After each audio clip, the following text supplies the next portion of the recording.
Sir இது dead end sir. நீயா ஏன் டெட்ன்னு சொல்ற? ஓ, வழி இருக்க சொல்ற.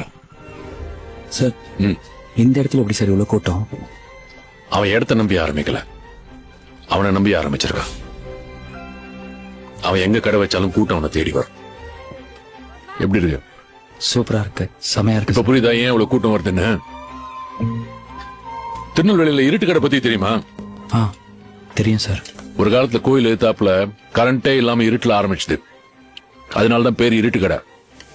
ஆனா இப்ப கோயில் எங்க இருக்குன்னு கேட்டா இருட்டு கடைக்கு எதிர்க்க இருக்குன்னு சொல்லுவாங்க.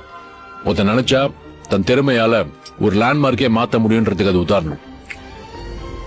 ஒரு பொருள் அங்க மட்டும்தான் கிடைக்கும்னா அது எங்க இருந்தாலும் கூட்டம் தானா தேடி வரும். தோ இந்த மாதிரி பூவை தேடிதான் எப்பவும் வண்டு வரும், வண்டை தேடி பூ போவாது.